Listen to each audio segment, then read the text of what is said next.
I'm trying to remember whether this is actually the first Missladypetal Creations Mash It Up page for 2016. I suspect that it might be. I know I've done a couple, but I haven't filmed them all, because as I work on my art therapy diploma, I do a lot of really personal pages that I don't necessarily want to share with anyone but myself. And of course my teachers on the course.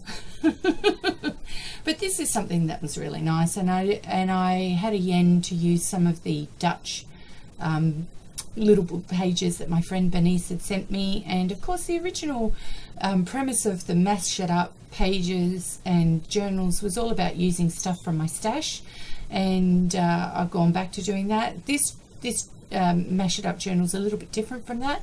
It's kind of anything goes, and it's where I play and write my thoughts and write my stories and do a lot of different things in this particular journal, which I really like the freedom to be able to do. I do a lot of courses this year and teach a lot of things, and I find that you've got to have a space to be able to just play and create out of your imagination, and not for a lesson and not for teaching. Anyway, so I've just collaged those down, and boy, I kind of liked it, and I thought, oh, I'm going to use a little bit of gesso and whiten them down. I always do that. Why do I usually do it?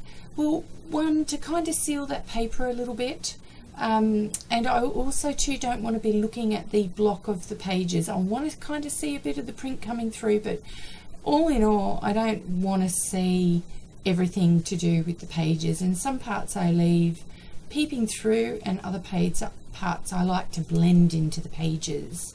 I'm using a flat filbert brush because my other gesso brush, that's kind of my glue / gesso whatever, is drying after I gave it a really good soak and wash. So I'm just using that flat brush, which gives because it's a softer brush, it doesn't have as many strokes in it. So I'm just using a silk, and this one's called Sapphire on Ice, and it's not the kind of blue that I normally like to use.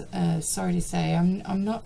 It's more of an ultramarine blue, and I'm not a huge fan of ultramarine blue unless it's mixed with something else, like black for grey or browns or something to tone it down. The bright blues don't generally appeal to me, which is why I applied it over wet gesso, so that I could just blend it in a little bit. But it forms part and the basis of that finished page, and it wouldn't be the same unless I had actually done that.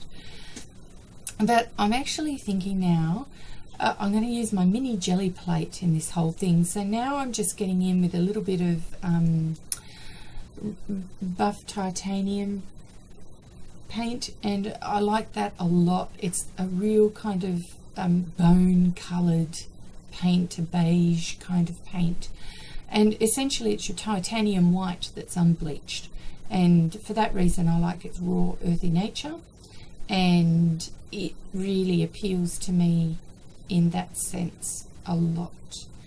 I also was using the sand colour at that point, so the sand colour has got a lot more yellow in it than the buff titanium, so it really does go very well.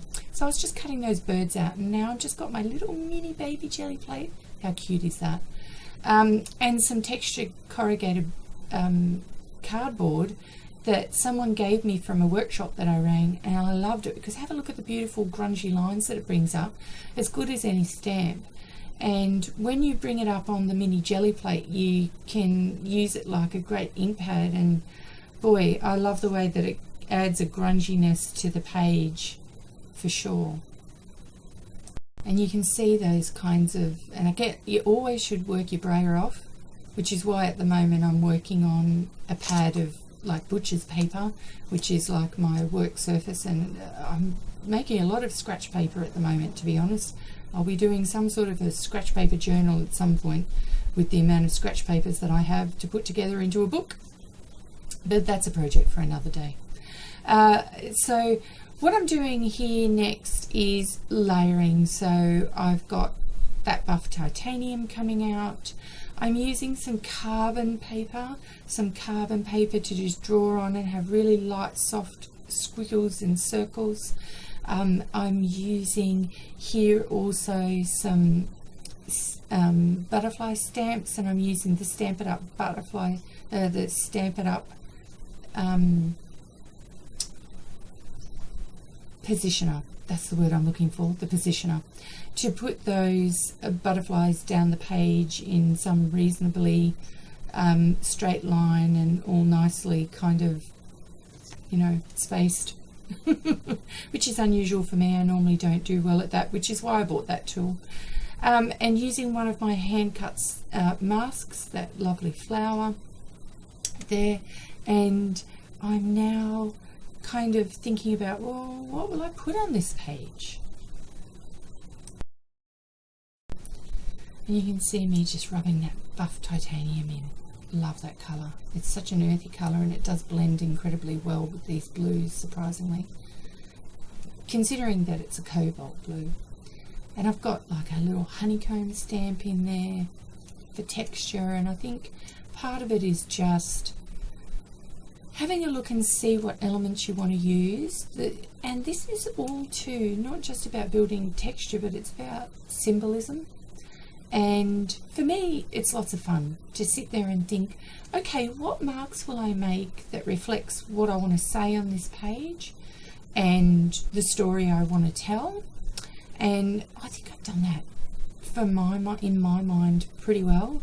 I hadn't thought about putting anything else on this page really, but I'm just enjoying the process of building up this texture and creating a backdrop for the final or focal points of the page.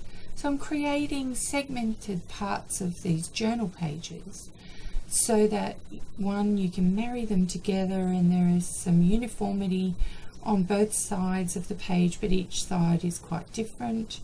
One side I think mirrors something because I have the jelly plate imprint on one side, which is the reverse of the cardboard imprint on the other. And I think when you start thinking things through, is this a mirror image or is it the flip side or is it a complementary side? Do these sides go together and marry up? Sometimes I do single pages. More often than not, I tend to work double pages because I find in these particular types of journals that this little journal that the small pages don't provide enough of a size for me to adequately get out what I want to express. And that's something that is a personal preference of mine. So now that I've finished drawing off this page, I've decided that I'm going to draw a little side profile girl, and I'm liking the influence of anime in my side profile drawings at the moment. They kind of speak to me a little bit, and that's what I've got influencing here, but I wanted to essentially just draw this in black pencil and white her out, have a little bit of that background showing through her skin, but not much.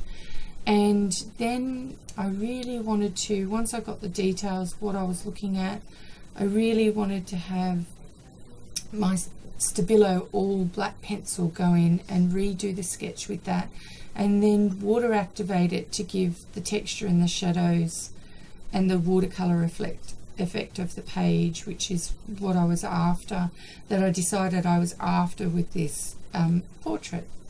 And it's interesting how when you become practiced at doing faces, how it kind of seems to flow. And the reason why I've pursued practicing this kind of thing is because I want to have freedom in my journaling.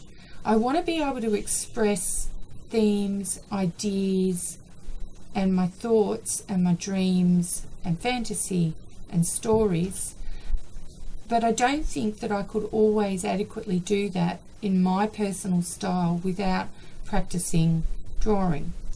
And that allows me to not have to always require stamps, although I love, as you can see, I've used stamps here a lot and masks, but it allows me to add something extra to a page to make it from a really sweet or grungy background to something else that's something much more, and to give me a backdrop to write thoughts or stories or memories, because I often consider a lot of these journal pages my diary, and I'm documenting my life through art. And it's called an art journal for a reason, because you're journaling through art. And I think if you're going to be authentic to yourself and journal through art, then you need to be able to express it is whatever that is for you. And personally for me, I like to be able to have flexibility and work from my imagination. Now, the only way that I can adequately work from my imagination is to have the skills to be able to put that imagination onto paper, and that's why I've gone that way. But I like particularly the way that I'm working the aqua pen to create the texture in her hair. And I haven't done really anything with her hair, but I'm creating light and shade with that, and I really like it. And now I'm wanting to add a few personal elements for her that are like her little friends that come and is whispering to her and are her little companions. So you can see that now I'm just adding the texture to this particular, just the details and the texture, just adding some more in and making sure that the effects that I want to happen are happening. So now I'm grabbing a little bit of that Stabilo pencil where it's still wet and pooling in other parts to just add additional shadows in to her face, just gentle. I wanted all her features to be really gentle and just implied, I guess, rather than, like, her lips are not fully drawn, and I will go over those a bit. I wanted it to be more implied than really stylized, I think is the word I'm looking for there. So now I had this thought that popped into my head that for the things I have planned for you are wonderful and you shall be blessed. That's what came to my mind. It's like when you get in these quiet contemplative states and you're able to access your unconscious mind, your subconscious mind, you can listen. You can listen to the world around you, the sounds, the earth. You can listen to everything around you, and then suddenly you get these beautiful learnings that you come up with when you're in that quiet contemplative space. And I met with a